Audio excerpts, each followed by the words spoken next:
Assalamualaikum warahmatullahi wabarakatuh. Salam jumpa dengan Suluh Berkah Channel. Kali ini kegiatan bimbingan penyuluhan kelompok cendekia mahasiswa S1 Unsuri kelas reguler dalam mata kuliah Ahlussunnah wal Jamaah. Kali ini menyampaikan capaian pembelajaran mata kuliah Sejarah Akidah Ahlussunnah wal Jamaah. Bagi Anda yang baru bergabung dengan channel ini, jangan lupa subscribe, like, dan komen untuk keberlanjutan dari tali silaturahim kita. Selamat menyimak dan menyaksikan. Suratul Fatihah. Hari ini adalah CPMK yang kedua. CPMK kedua Sejarah Ahlussunnah wal Jamaah, terutama terkait dengan sejarah akidah Ahlussunnah wal Jamaah. Kita akan membahas tentang sejarah akidah Ahlussunnah wal Jamaah. Kalau kita lihat kata Ahlussunnah wal Jamaah, kemarin sudah disampaikan dari Pak Yusron. Ahlun itu golongan, as-sunnah itu adalah Rasulullah, wal Jamaah adalah pengikut Rasulullah. Ahlussunnah wal Jamaah adalah orang-orang yang melaksanakan apa yang diajarkan oleh Rasulullah, yang dilanjutkan dengan sahabat dan tabi'in atau pengikut Rasulullah SAW. Sehingga Ahlussunnah wal Jamaah adalah orang yang memang betul-betul mengikuti apa yang diajarkan, yang dilakukan oleh Rasulullah, yang dilakukan oleh sahabat, tanpa ada kedengkian, kebencian sedikit pun. Dan ini adalah jumhur umat Rasulullah Sallallahu Alaihi Wasallam adalah Ahlussunnah wal Jamaah. Selain Ahlussunnah wal Jamaah, ada dua kutub, ada tiga kutub malahan: Syiah, Khawarij, Mu'tazilah, Jabariyah. Saya sekali lagi, ada tiga aliran besar: Syiah, Khawarij, kemudian Mu'tazilah, Jabariyah. Dan Ahlussunnah wal Jamaah adalah di luar daripada itu. Sekali lagi, Ahlussunnah wal Jamaah adalah di luar daripada itu. Karena apa? Keempat ini betul-betul ekstrim. Sekali lagi, keempat ini betul-betul ekstrim. Syiah.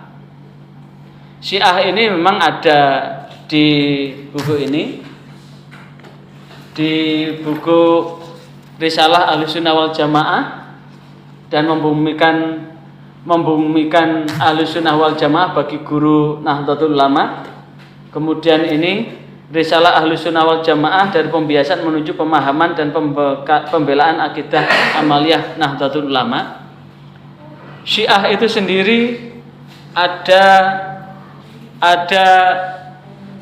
tiga teori. Teori pertama, Syiah itu muncul sejak Rasulullah wafat. Setelah ada baiat kepada Abu Bakar As-Siddiq yang dipelopori oleh Abdullah bin Sabah, sehingga muncul Syiah Sabaiyah. Syiah Sabaiyah ini yang kemudian, siapakah Sabah itu? Adalah Abdullah bin Sabah, adalah orang munafik pertama yang memprovokasi sahabat Rasulullah yang akan mengikuti perang Uhud. Sekali lagi, adalah orang munafik pertama yang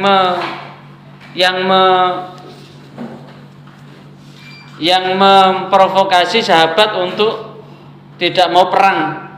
Jika dari 1000 ada 300-an orang yang tidak jadi ikut perang. Dan di Syiah ini, maka kemudian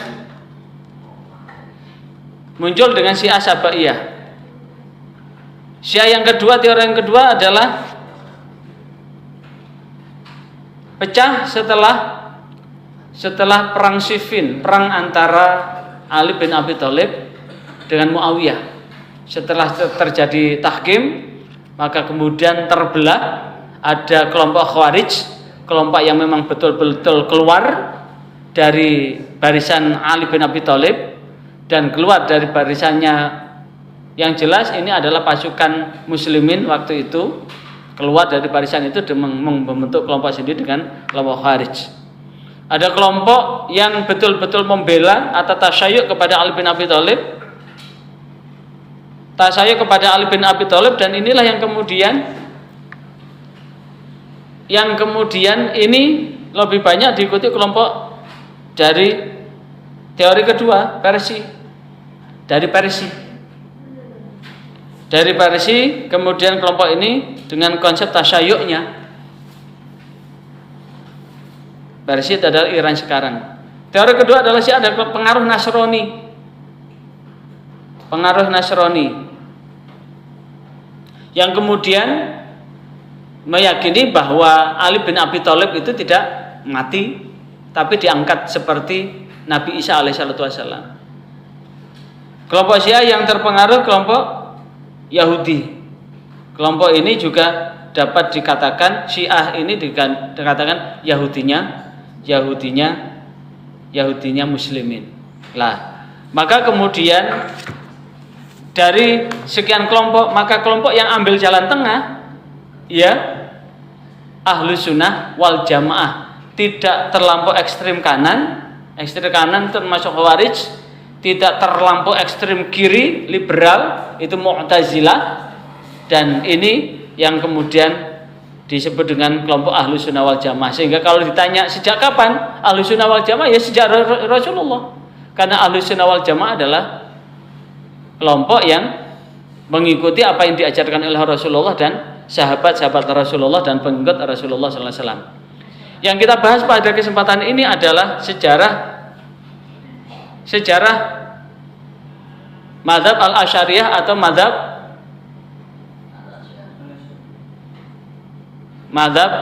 Al-Mukalam,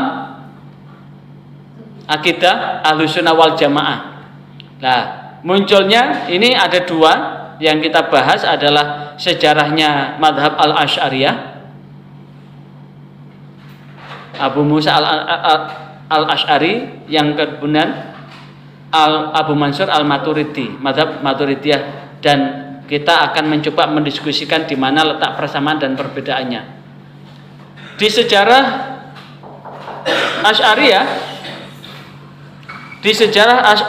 Asy'ariyah, ya kita absen dulu. Tadi sudah saya absen wajah, tinggal sekarang absen tulisan, silakan. Jadi posisi Islam di saat awal perpecahan itu sebetulnya masuk di dalam perpecahan politik aja, politik kekuasaan. Di tahun ke-40 Hijriah itu masih taraf perpecahan politik.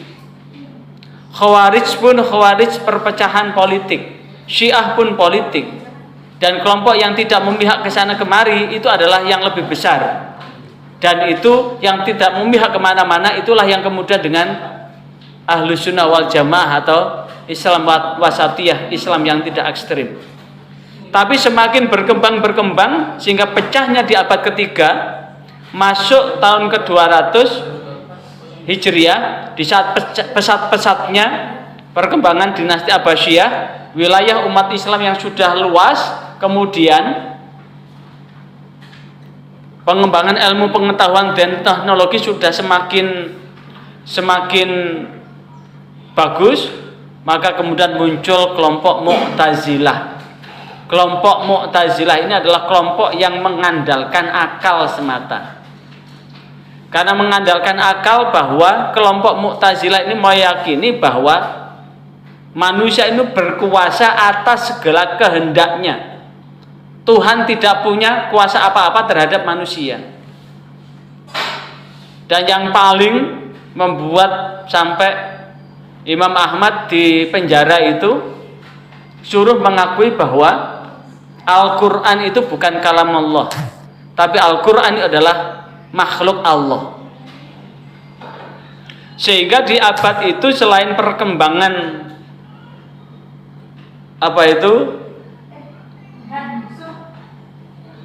akidah, pemurnian akidah, maka di akidah Ahlus Sunnah wal Jamaah adalah memurnikan akidah seperti apa yang diajarkan oleh Rasulullah. Di bidang fikih pun berkembang 4 mazhab, sehingga pendek kata Al-Asy'ariyah lahir pada pesatnya.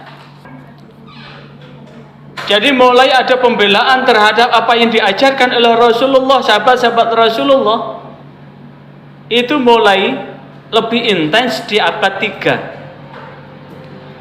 Syiah, Khawarij itu betul mengolok-olok, melaknat Abu Bakar, Umar, Utsman untuk Ali.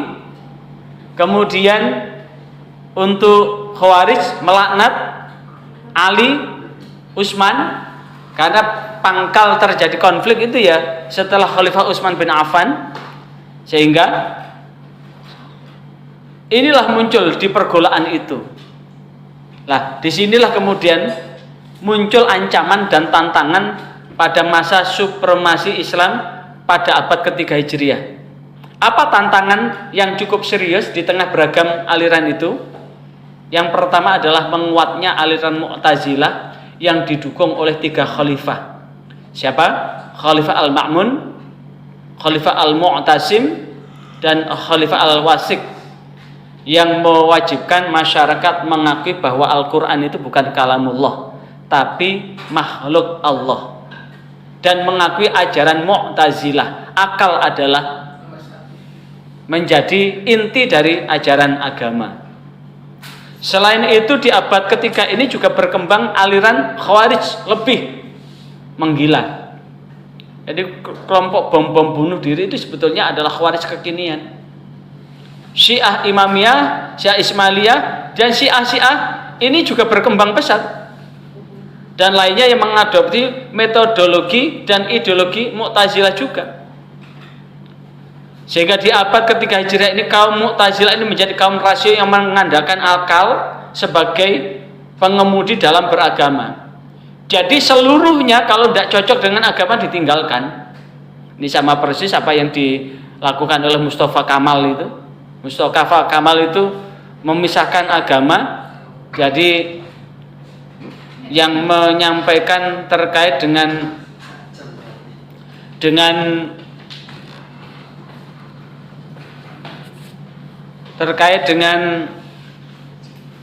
apa tadi saya ngomong apa tadi? Ya. Mustafa Kamal itu menganggap bahwa Turki itu mengalami kemunduran. Untuk menjadi maju harus seperti Barat, harus memisahkan agama dengan negara. Ini perbedaan antara Islam dengan agama lain. Kalau agama semakin dijauhkan dari dunia akan maju. Tapi di Islam, kalau agama dijauhkan dari masyarakat semakin hancur. Karena Islam ini termasuk agama yang masih murni sampai sekarang. Eropa mengalami kegelapan itu karena hegemoni gereja. Jadi segala apa yang menyangkut dogma itu mengarah pada penjumutan akal. Tapi kalau di Islam itu betul-betul menghormati akal, karena ayat-ayat afala taqilun, afala yatadabbarun, dan seterusnya. Dan disitulah yang kemudian, tapi pun toh demikian, di Mustafa Kamal itu memisahkan sampai sholat itu tidak mau bahasa Arab, betul-betul terjadi sekularisasi, tidak diakalkan. Mu'tazilah pun menjadikan akal sebagai pengemudi dalam beragama. Sementara kaum Hanabilah, Hasyawiyah yang menjadi teks sebagai pengemudi. Jadi di satu sisi mengandalkan akal, sisi yang lain mengandalkan tekstual. Mengandalkan tekstual itu berarti segala sesuatu yang teks nasnya tidak ada dianggap tidak ada. Tapi sisi yang lain mengabaikan nas atau teks agama, akal yang menjadi panglima. Inilah yang kemudian menjadi ekstrim kanan yang mengandalkan pada sisi nashiyah, ekstrim kiri yang betul-betul jauh dari nas tapi kemudian mengandalkan akal. Disinilah kemudian Ahlus Sunnah wal Jamaah ada di tengah-tengah. Tidak terlalu kanan, tidak terlalu ke kiri. Dan di abad ketiga Hijriah ini juga muncul metodologi Mu'tazilah yang membagi agama dengan menjadikan rasio ini sebagai pengemudi dalam mentakwil Al-Quran. Jadi Al-Quran itu diterjemahkan dengan akal, dirasionalisasi. Seperti kitab suci lainnya itu kan sudah dicampuri dengan akal pikiran itu, kitab suci yang lain itu.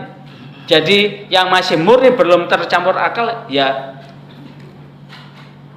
kitab suci ya Al-Quran. Dengan tidak mempercayai hadis sahih itu tidak dipakai. Akal yang menjadi hadis itu sudah tidak dipakai. Sehingga muncul kelompok ingkarus sunnah.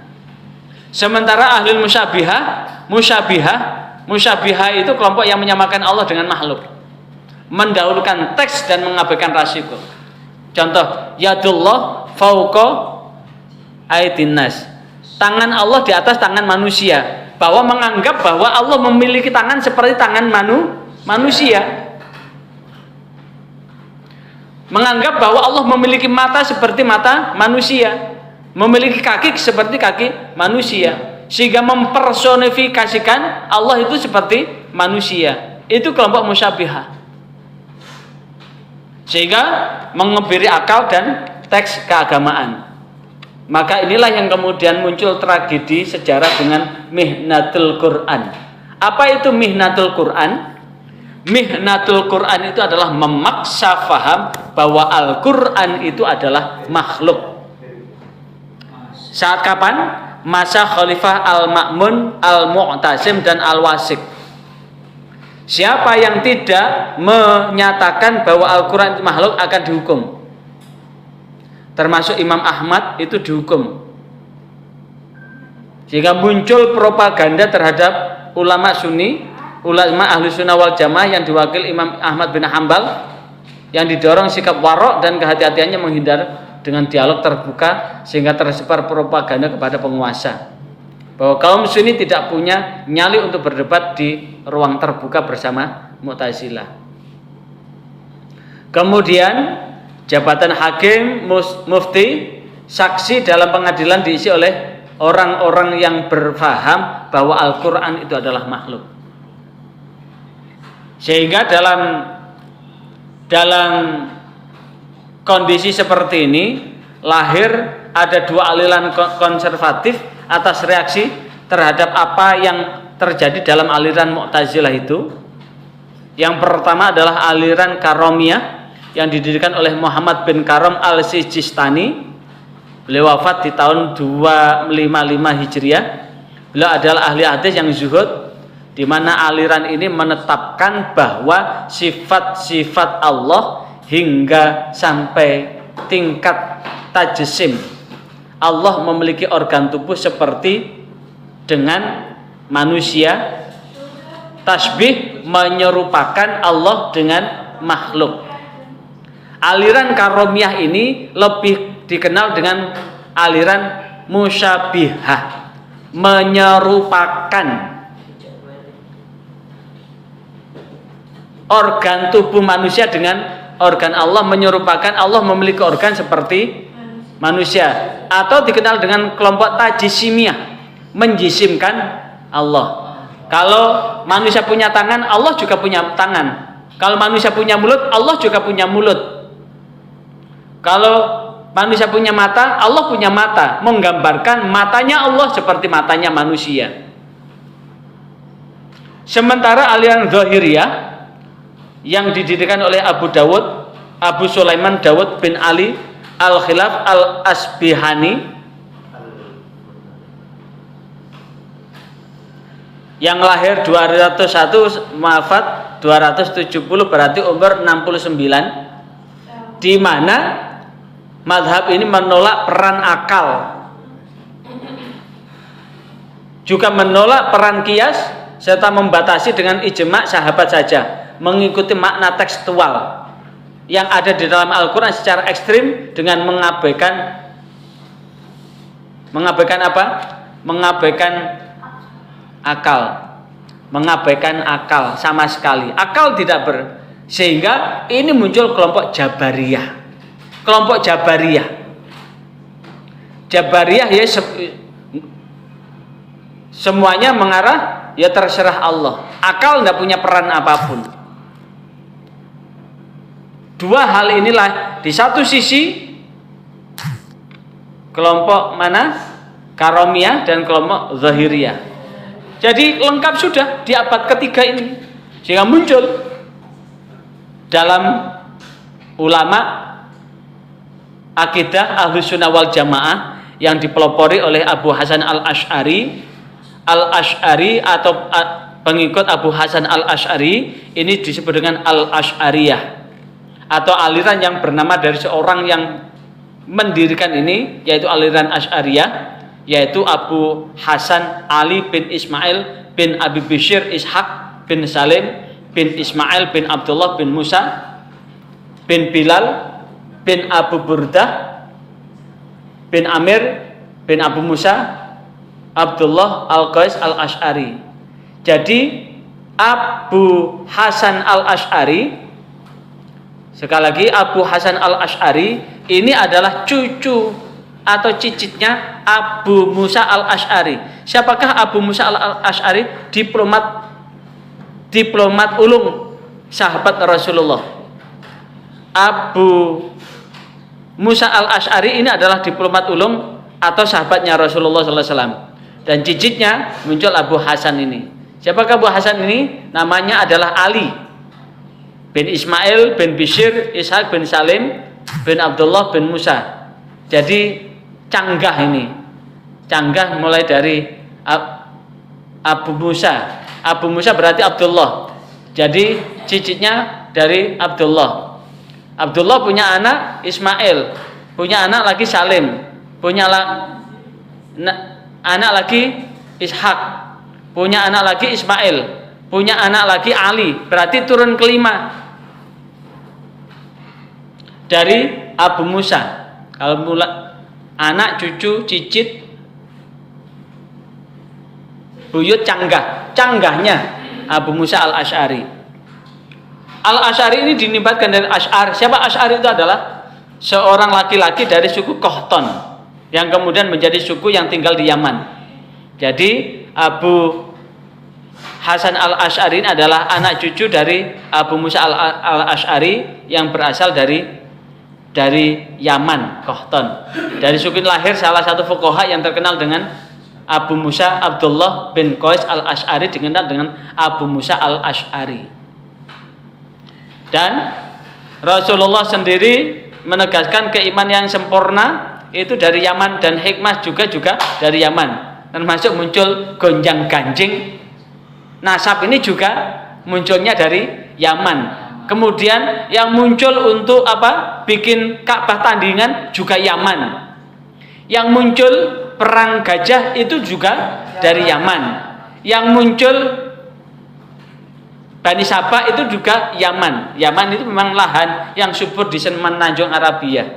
Jadi termasuk muncul keimanan yang sempurna juga dari Yaman. Tapi bukan berarti yang Habib-Habiban itu. Karena ini semua juga Habib anak turun Nabi apa? Nabi Adam semua. Adapun karyanya banyak sekali, Maqalatul Islamiyin, Al-Ibanah an Usuluddin Al-Luma dan sebagainya. Dan di antara tulisan beliau adalah Al-Ibanah an Usuluddiniyah, Maqalatul Islamiyah, Risalah ila Ahli Saqar, kemudian Al-Luma fi Radhi ala Ahlil Bidah dan sebagainya. Kemudian bagaimana karakter sekarang penduduk? Karakter penduduk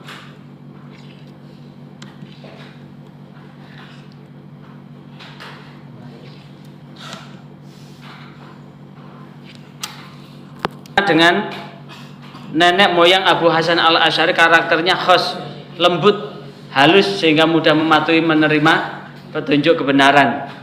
Dijelaskan di dalam Sahih Bukhari hadis 6868. Kemudian karakter lain, hati mereka halus, lebih lembut. Hadis riwayat Bukhari 4037, kemudian Muslim 73. Bagaimana kemudian perpindahan? Jadi sebetulnya Abu Hasan al-Asy'ari ini dekat dengan Wasil, ini dekat dengan apa itu? Ali al-Jubai. Ali al-Jubai ini guru sekaligus ayah tiri.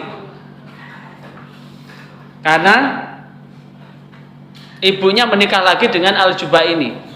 Sehingga Abu Hasan al-Asy'ari ini sempat mengikuti aliran Mu'tazilah hingga umur 40. Sehingga beliau sering mewakili gurunya sekaligus ayah tirinya Abu Ali al-Jubai ini dalam forum perdebatan. Namun dari situ keluar dari aliran Mu'tazilah di titik jalan buntu, yang salah satu dialog dengan al-Jubai adalah tentang surga dan neraka bagi seorang mukmin, kafir dan anak kecil. Dialog inilah yang kemudian ada perbedaan antara mukmin, kafir dan anak kecil. Kalau menurut orang Mu'tazilah, anak kecil kalau dia anak orang kafir ikut masuk neraka. Padahal itu bertentangan bahwa anak itu belum mukallaf, belum taklifi, belum dikenai hukum. Sehingga apa yang dijawab oleh al-Jubai menimbulkan ketidakpuasan oleh Abu Hasan al-Asy'ari, sehingga di mana ideologi Mu'tazilah itu betul-betul mendahulukan akal, namun jarang menemukan jalan buntu dan mudah dipatahkan dengan argumentasi akal yang sama. Contoh dialog dengan al-Jubai tentang surga dan neraka tadi. Kemudian alasan kedua, ternyata beliau bermimpi bertemu dengan Rasulullah di awal Ramadan, pertengahan Ramadan dan akhir Ramadan. Dan itulah kemudian memantapkan beliau untuk membela apa yang telah diajarkan oleh Rasulullah yang sudah menyimpang dari apa yang dilakukan oleh orang Mu'tazilah dan aliran yang lain. Sehingga aktivitas intelektualnya bertambah padat, mengisi hari-hari mengajar ilmu kalam, ilmu akidah di Masjid Jami', masjid besar di kota Basrah, dan menjadi narasumber di berbagai penjuru permukaan, kemudian menjawab berbagai pertanyaan yang datang dari berbagai daerah, kemudian datang ke majelis-majelis bid'ah, yaitu majelisnya Mu'tazilah, dan melakukan perdebatan dengan mereka. Sehingga apa yang dilakukan oleh Abu Hasan al-Asy'ari ini kemudian ditulis dan sebagainya, makanya kemudian menghasilkan kitab yang sangat banyak. Apa cirinya? Sifat-sifat, dari sisi sifat, apa yang diajarkan oleh Abu Hasan al-Asy'ari adalah merupakan antitesa dari apa yang diajarkan oleh Mu'tazilah mengenai sifat-sifat, bahwa Allah memiliki sifat sebagaimana disebutkan di dalam Al-Quran, yang dimana sifat itu azali, qadim, dan berdiri di atas zat Allah. Sehingga muncul 20 sifat Allah. Allah wujud bidam baqa mukhalafatul lil hawadisi qiyamu binafsihi wahdaniyah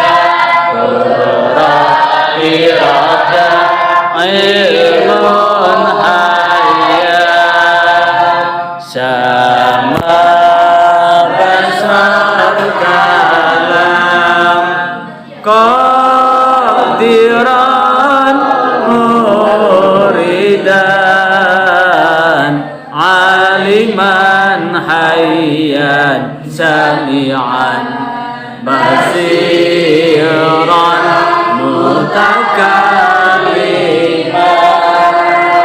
maka ini termasuk mematahkan apa yang didoktrinkan oleh kelompok Tajisimiyah, menjisimkan Allah dengan apa? Mukhalafatu lil hawadits, berbeda dengan yang baru. Contoh, laptop ini dibuat oleh siapa? Siapa yang bikin? Malaikat ataupun manusia? Meja ini dibuat oleh siapa? Malaikat ataupun manusia? Apa Gusti Allah langsung bikin meja? Ini sudah menjadi dalil akal. Apakah yang menciptakan meja dengan yang diciptakan ini sama? Bentuknya sama enggak? Antara manusia dengan meja. Nah, inilah yang kemudian bahwa Allah Khaliq itu memang betul-betul mukhalafatu lil hawadits, betul-betul berbeda dengan yang berkaitan dengan makhluk. Yang kedua, Al-Qur'an itu bukan makhluk, tapi Al-Qur'an itu adalah qadim. Al-Qur'an adalah kalamullah yang bersifat qadim. Qadim terdahulu. Dan juga bukan makhluk. Al-Quran bukan makhluk. Yang ketiga, manusia bisa melihat Allah dengan mata hanya di akhirat nanti. Bagaimana melihat Allah dengan mata? Maka tentu melihat Allah dengan mata itu tidak sama dengan antara Mas siapa ini namanya? Mas Fatur. Melihat dengan Mas siapa ini? Pacarnya namanya Mas Fatur?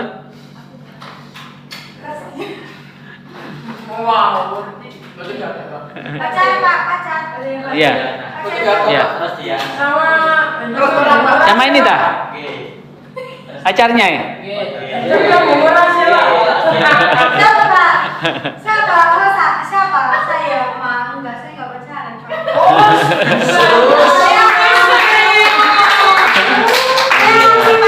Bukan cari pacar tapi cari suami aja ya.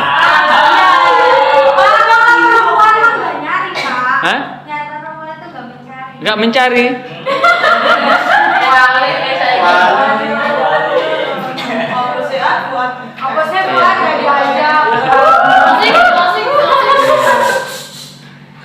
Maka tentu. Tapi menang nolak. Iya. Gini, laki-laki itu harusnya mencari lanjut ya. Dari sisi perbuatan, menurut Abu Hasan Al-Asy'ari bahwa perbuatan manusia diciptakan Tuhan, bukan diciptakan oleh manusia itu sendiri. Kenapa? Manusia itu punya perbuatan manusia ketika sudah terjadi, maka kejadian itu disebut dengan takdir. Tapi menurut Al-Asy'ari, walaupun toh demikian, manusia itu punya ikhtiar, usaha yang disebut dengan al-kasbu. Kemudian terkait dengan keadilan Tuhan, menurutnya Tuhan tidak mempunyai kewajiban apapun untuk menentukan tempat manusia di akhirat. Sebab semua itu merupakan kehendak mutlak dari Tuhan, sebab Tuhan Maha Kuasa atas segalanya. Berarti Allah tidak punya kewajiban untuk memasukkan manusia ke surga. Tapi lewat apa yang dilakukan oleh manusia itu Allah ridho. Begitu pula Allah murka. Murka dan ridhonya Allah itulah yang kemudian meletakkan manusia itu masuk surga atau masuk neraka. Saya lagi, murka atau ridhonya Allah itulah yang menentukan manusia itu masuk surga atau neraka. Tapi supaya manusia itu mendapatkan ridho Allah, maka tentu manusia itu adalah manusia yang beriman dan bertakwa. Sama persis kalau ada orang punya anak dua, yang satu betul-betul tahu kewajibannya, yang satu betul tahu kewajibannya, tahu apa yang dilakukan, sehingga tidak telat sedikit pun apa yang dilakukan, selalu di jalan yang benar. Tapi yang satu, ya, silakan. Yang satu tidak tahu kewajiban, kerungu adzan malah tidur. Ini nanti sholat zuhurnya jam berapa ini? Maka tentu beda. Ini sama dengan fatur tadi, sebelum azan sudah di masjid, malah azan yang azan tadi. Masya Allah. Ini cerminan Masya Allah, ya Allah. Maka tentu beda dengan azan malah tidur di sini. Ya Allah, siapa itu Pak? Iya, siapa? Aja Pak, ya Allah, zikirnya kelamaan Pak, jadi telat ini kita. Oh, zikirnya kelamaan. Zikirnya terlalu lama Pak. Ya. Ya. Urusan masuk surga, masuk neraka adalah bagaimana dalam hidup ini kita betul-betul mencari ridha Allah. Jalan untuk mencari ridha Allah ya melaksanakan apa yang Allah perintah. Sama dengan anak tadi itu loh. Misalkan pengen nikah kan? Siapa Pak? Semuanya ini ada yang nggak kepengen nikah? Enggak Pak, pengen nikah. Semuanya kepengen nikah kan? Kalau sudah nikah punya anak enggak? Kepengen punya anak enggak? Ya. Tentu anak yang diinginkan adalah anak yang solih-solihah kan? Ya. Anak yang solih-solihah itu adalah anak yang betul-betul tahu hati orang tua. Enggak usah dikongkon tapi eruh kewajibannya. Tidak nuntut tapi betul-betul ngegakno, maka itu disebut dengan qurrata ayun. Anak yang solih itu termasuk qurrata ayun yang menenteramkan hati. Yang termasuk menenteramkan hati itu berarti tahu kebutuhan, tahu kewajibannya. Seorang hamba yang menjadikan Allah ridho itu adalah hamba yang tahu akan kewajibannya sebagai hamba Allah. Makanya laqad khalaq apa itu? Wa ma khalaqtul jinna wal insa illa liya'budun. Sekali-kali aku tidak menciptakan jin dan manusia kecuali mengabdikan. Tapi bentuk mengabdikan itu adalah bagaimana manusia ini menjaga diri kan? Karena Allah tidak butuh apa, ma uridu minhum mirrizqin wa ma uridu ayyut'imun. Allah tidak menginginkan kok sesajen dari makhluk. Allah tidak butuh karena Allah sudah maha segala-galanya. Artinya segala apa yang kita lakukan akan kembali, dan itulah wujud keadilan Allah. Allah itu tidak punya kewajiban ini masuk surga atau masuk neraka. Masuk surga, masuk neraka karena murka dan ridha Allah. Yang Allah ridhoi masuk surga. Dan orang yang masuk surga itu belum tentu yang di situ ahli ibadah. Begitu pula orang yang masuk neraka belum tentu ahli maksiat. Karena ada orang yang sepanjang hidupnya maksiat tapi akhirnya masuk surga. Di Riyadhus Shalihin ada penjahat besar yang membunuh orang sampai 100 orang tapi akhirnya dapat amnesti dari Allah kan. Tapi ada juga seorang hamba yang membuat malaikat itu takjub tapi akhirnya masuk neraka kekal. Siapa? Kiai Barisiso. Ini menunjukkan bahwa keadilan Allah, Allah tidak wajib, Allah tidak memiliki kewajiban apapun menentukan.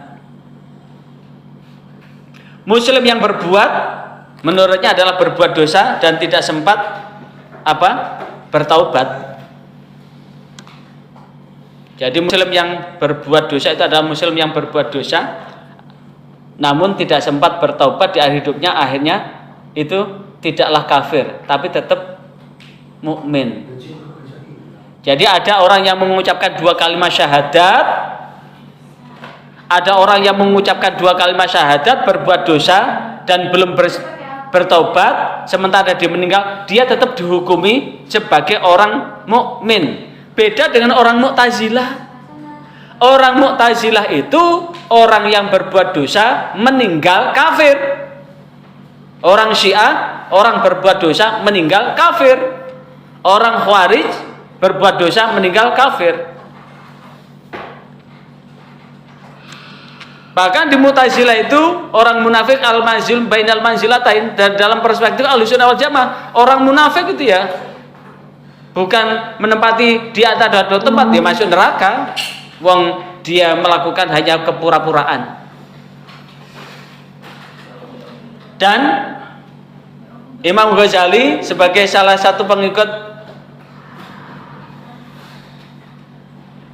Al-Asy'ari bahwa Allah mempunyai sifat qadim yang tidak sama dengan zat dan mempunyai wujud di luar zat.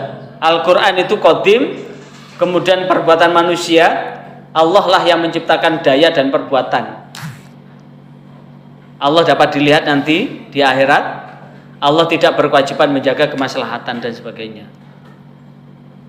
Ini klaim Wahabi sekarang terhadap Imam Al-Asy'ari. Fase Al-Asy'ari mengikuti paham Mu'tazilah dan menjadi salah satu tokoh Mu'tazilah hingga 40. Fase kedua keluar dari Mu'tazilah, merintis mazhab Ibnu Qulab. Fase ketiga Al-Asy'ari keluar dari mazhab yang dirintisnya dengan mengikuti mazhab Ibnu Qulab dan kembali ke mazhab Salafus Shalih atau Ahlus Sunnah wal Jamaah versi Wahabi. Dan Wahabi mengklaim bahwa mazhab Asy'ari berkembang sekarang adalah mazhab Ibnu Qulab. Itu tidak benar. Ya Al-Asy'ari, ya kelompok Al-Asy'ari bukan mazhab Ibnu Qulab, karena Imam Al-Asy'ari ini yang merintis itu. Yang kedua, tinggal 15 menit ya. Madhab Al-Maturidiyah. Siapa Al-Maturidiyah itu? Adalah Abu Mansur Al-Maturidi. Kalau Al-Asy'ari adalah Abu Hasan Al-Asy'ari.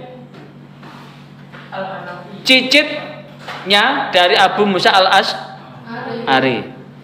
Al-Maturidi adalah Abu Mansur Al-Maturidi. Nama lengkap adalah Abu Mansur, Bapak Mansur Muhammad, berarti nama aslinya adalah Muhammad, punya anak namanya Mansur, maka karanya adalah Abu Mansur. Anaknya Muhammad, anaknya Mahmud Al-Maturidi, dari Al-Maturidi dari Samarkand, Al-Hanafi. Berarti ini keturunan sahabat Nabi Abu Ayyub Khalid bin Zaid Al-Ansari, dikenal dengan Abu Ayyub Al-Ansari. Abu Ayyub Al-Ansari. Abu Ayyub Al-Ansari ini juga terus semua orang yang warak, orang yang warok, yang menjaga diri betul. Maka anak cucunya juga tetap menjadi anak cucu yang berkualitas. Jadi kalau saudara kepengen punya anak cucu yang berkualitas, tingkatkan kualitas hidup mulai sekarang. Mulai dari kualitas ibadahnya, kualitas bekerjanya. Kalau Anda kepengen jadi orang yang berkualitas, tingkatkan kualitasnya mulai sekarang, terutama kualitas ubudiyahnya. Lahir dari Al-Maturid, pemukiman di Samarkand, Uzbekistan sekarang, atau Asia Tengah. Kemudian Abu Mansur Al-Maturidi tokoh yang disandingkan dengan Abu Hasan Al-Asy'ari dalam akidah manhaj Ahlus Sunnah wal Jamaah, pelopor akidah Ahlus Sunnah wal Jamaah. Gurunya Al-Jurjani, kemudian Al-Iyad, kemudian Al-Balhi dengan Ar-Razi. Seluruh guru Abu Mansur Al-Maturidi adalah mengambil sanad keilmuan pada Abu Suman Musa Al-Jurjani. Sedangkan Abu Mansur Al-Maturidi ini karyanya cukup banyak, tapi yang jelas akidahnya walaupun berada di geografis yang berbeda, tapi ini menjadi penguat akidah Ahlussunnah wal Jamaah. Sifat-sifat Allah yang kekal dan tidak terpisah dari Allah, eksistensi etika bersifat objektif, dan manusia mampu mengenal cukup dengan akal. Manusia mampu menyadari bahwa Allah, mampu menyadari adanya Allah. Manusia membutuhkan wahyu dan bimbingan dari Nabi dan Rasul. Keinginan manusia dapat mengalihkan akal karena pengetahuan tertentu tentang Allah telah diberikan secara khusus kepada para nabi. Jadi ternyata ini juga menjadi antitesa terhadap kelompok Mu'tazilah. Manusia bebas menentukan tindakan dalam ruang lingkup kemungkinan yang diberikan Allah. Dengan demikian Allah telah menciptakan segala kemungkinan. Jadi sebetulnya Allah itu sudah membeberkan beberapa kemungkinan. Sekali lagi, Allah sudah membeberkan beberapa kemungkinan. Tinggal hidup ini seperti masuk ke supermarket begitu. Contoh, namanya siapa tadi? Fathur. Saudara Fathur ini tadi akan dihadapkan pagi tadi. Saya memilih nanti kuliah atau tetap di rumah atau bekerja. Maka tentu 3 pilihan itu akan berakhir dengan akhir yang beda. Kalau kuliah berangkat jam berapa, nyampe sini jam berapa, apa yang dilakukan di sini. Kalau tetap di rumah mungkin tidur. Kalau bekerja mungkin akan menghasilkan sesuatu, maka hasil akhir akan berbeda sesuai dengan pilihan. Dan itu sudah Allah tentukan takdir-takdir itu. Tapi takdir-takdir ini adalah masih dirahasiakan oleh Allah. Agar apa? Manusia bersemangat untuk bekerja. Akal inilah yang kemudian digunakan untuk menganalisis, mengidentifikasi. Cukup mengenali. Setelah akal ini mengenali, maka nyocokkan diri dengan perjuangan, dengan ikhtiar, dengan usaha bagaimana menempuh jalan itu. Tapi sekali lagi ketika kita sudah menginginkan sesuatu, ternyata apa yang terjadi belum sesuai dengan apa yang kita inginkan. Sekali lagi, apa yang kita lakukan ini ternyata belum sesuai dengan apa yang kita lakukan. Yakinlah bahwa hidup ini berproses sesuai dengan apa yang Allah inginkan. Allah menginginkan sesuai dengan apa yang Allah inginkan. Dengan satu catatan, ikuti langkah-langkah Allah. Ikuti wala tattabi'u khutuwatis syaitan. Asal kita tidak mengikuti langkah setan. Kemudian rukun iman 6. Iman kepada Allah. Iman kepada rukun iman ada berapa? 6. 1 2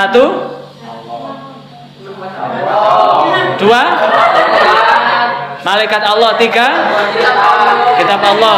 4 Rasul Allah, utusan Allah. 5 baru hari kiamat. Dan yang ke-6 adalah qada dan qadar.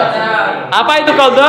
Ketentuan-ketentuan Allah sejak zaman azali. Qadar itu adalah ketetapan Allah setelah Allah memberikan kesempatan manusia untuk berikhtiar.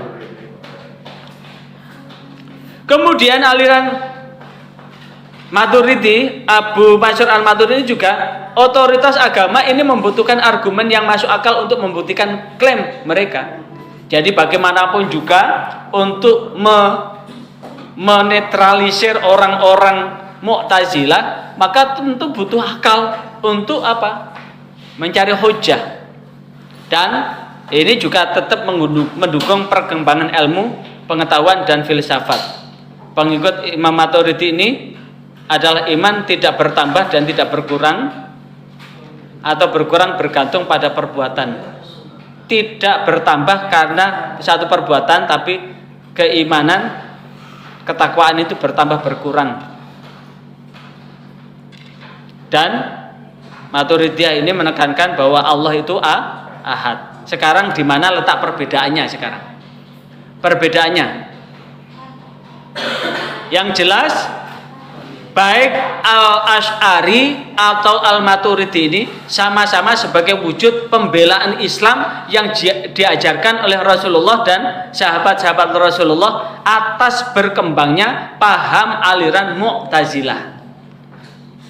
Yang kedua, sifat-sifat Allah dari kedua aliran menyatakan bahwa Allah itu mempunyai sifat, dan Allah itu mengetahui bukan dengan zatnya, tapi mengetahui dengan pengetahuannya. Kemudian persamaan yang kedua, menentang ajaran Mu'tazilah mengenai sholah wal aslah, yang beranggapan bahwa Al-Quran itu kalam Allah yang tidak diciptakan tetapi bersifat qadim, dan menentang bahwa Al-Quran itu bukan makhluk, menentang anggapan orang Mu'tazilah Al-Quran sebagai makhluk. Orang Mu'tazilah itu mengatakan bahwa kalau Al-Quran itu makhluk, maka Al-Quran adalah hudus baru. Al-Asy'ariyah maupun Maturidiyah berkeyakinan bahwa manusia dapat melihat Allah pada hari kiamat dengan petunjuk Allah tentu, dan hanya Allah yang pula yang tahu bagaimana keadaan sifat dan wujudnya. Persamaan berikutnya adalah karena keduanya sering menggunakan istilah Ahlus Sunnah wal Jamaah. Golongan yang mengikuti ajaran Rasulullah dan pengikut Rasulullah. Kebanyakan mengatakan mazhab salaf Ahlus Sunnah wal Jamaah dan apa yang dikatakan oleh Al-Asy'ari dan Al-Maturidi. Ini sudah jam berapa? Jam berapa? 22 kurang 8 menit. Sekarang perbedaannya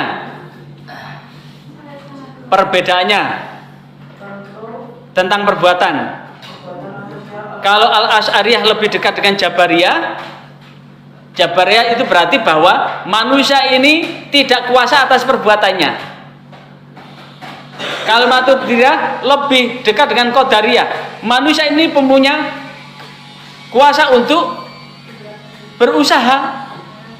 Jadi kalau Al-Asy'ariyah lebih dekat Jabariyah, bahwa segala sesuatu itu sudah merupakan takdir yang Allah berikan, sementara Maturidiyah lebih dekat dengan Qadariyah. Manusia ini punya usaha. Yang kedua, perbedaan kedua tentang fungsi akal. Akal bagi aliran Al-Asy'ariyah bahwa akal tidak mampu mengetahui kewajiban-kewajiban manusia. Sekali lagi, akal tidak mampu mengetahui kewajiban-kewajiban manusia. Sedangkan Maturidiyah, akal dapat mengetahui kewajiban manusia untuk berterima kasih kepada Allah.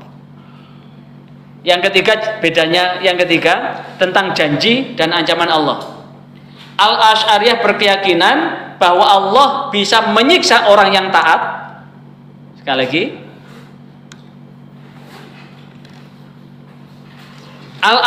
Al-Asy'ariyah berkeyakinan bahwa Allah berkuasa menyiksa orang yang taat dan memberi pahala pada orang yang durhaka. Seperti yang saya sampaikan tadi, Kiai Barsiso tadi, yang taat sepanjang hidupnya, tapi akhirnya masuk neraka. Tapi di Riyadhus Shalihin juga ada hadis yang cukup panjang, ada orang yang maksiat membunuh sampai 100 orang, tapi akhirnya masuk surga. Tentu kita sebagai orang yang berakal tentu cari jawabannya kenapa. Tidak terjadi begitu saja. Nah, inilah yang kemudian di Maturidiyah ini, bahwa orang yang taat mendapatkan pahala, sedangkan orang yang durhaka akan mendapatkan siksa. Tapi wujud ketaatannya kayak apa? Orang yang durhaka dapat siksa, wujud kedurhakaannya kayak apa? Inilah yang kemudian bedanya antara Al-Asy'ariyah dan Maturidiyah. Karena Allah tidak akan salah, karena Ia Maha bijaksana dan Maha mengetahui. Innallaha hakimun khabir. Maha bijaksana lagi Maha mengetahui. Kemudian itu, dari situ barangkali ada yang ditanyakan, saya persilakan, masih ada waktu 5 menit. Demikian liputan ini dan diucapkan terima kasih atas atensi Anda. Dan sebelum Anda meninggalkan channel ini, jangan lupa subscribe, like, dan komen untuk keberlanjutan dari tali silaturahmi kita. Sampai jumpa kembali. Wassalamualaikum warahmatullahi wabarakatuh.